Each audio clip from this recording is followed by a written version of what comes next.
Biden is pushing the gay agenda around the world. It's disgusting and it's evil. And speaking of perversion, Black History Month is being forced on Montessori Academy students down in Ogden, or up, I guess, in Ogden, Utah, near Salt Lake City. It is crazy. This is the end of Hour 2 of the Jesse Lee Peterson Show at 7:55 a.m. here in Los Angeles, Monday, February 8th, 2021. Stay tuned for the final hour of the Jesse Lee Peterson Show today, Hour 3. After the Jesse Lee Peterson Show, catch the Hake Report. But before all that, Hake news, not fake news. Globalist American Empire reads this Revolver.news headline. Biden demands all government agencies overseas devise LGBT plans, meaning pushing the LGBT gay agenda. Mandatory LGBT queer and intersex promotion plans due in 180 days, starting from last Thursday when he gave this speech. It's from the far-left foreign French outlet AFP, shared by MSN. According to his first major foreign policy speech last Thursday, he's more into the gays than Obama, elevating a 2011 initiative by former current boss Barack Obama and reversing a turnaround under Donald Trump. Biden is expanding U.S. efforts on what AFP calls LGBTIQ rights. Interesting, IQ. Biden, who plans a dramatic rise in U.S. admissions of refugees, promised greater attention, special treatment for the LGBTIQ asylum seekers, including by ensuring action on urgent cases, even when vulnerable people first flee to countries that are less welcoming to the gays, right? They'll build international coalitions against, this is the Biden administration, international coalitions against homophobia and transphobia, a complete misdiagnosis of the problem, right? Secretary of State Antony Blinken, that guy again, and not a Christian, plans to name a special envoy on LGBTIQ rights issues, as you've heard me say before.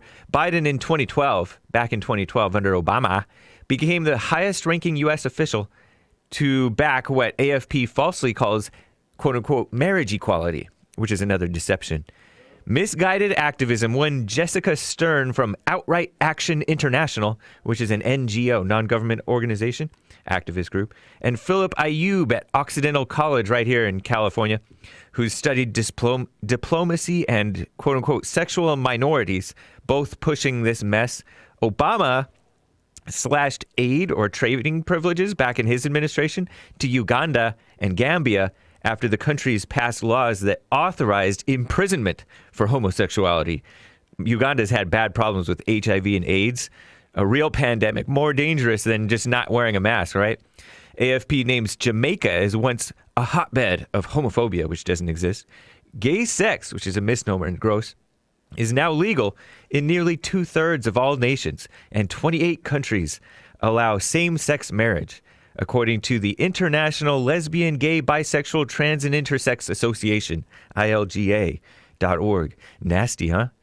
That's progress in their minds. Trump was nice to the gays and transgenders, but not this evil. According to AFP, Trump reversed some LGBTIQ agenda gains at home, particularly on transgenders in the military.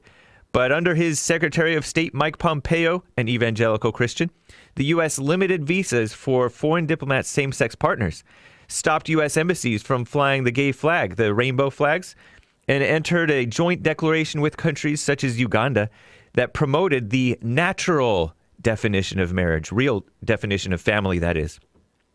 Trump did appoint a shamelessly homosexual ambassador to Germany, Rick Grinnell, who launched a campaign to end the criminalization of homosexuality, although critics say the effort was aimed more at furthering Trump's goals, such as pressuring Iran and discouraging immigration. Nice.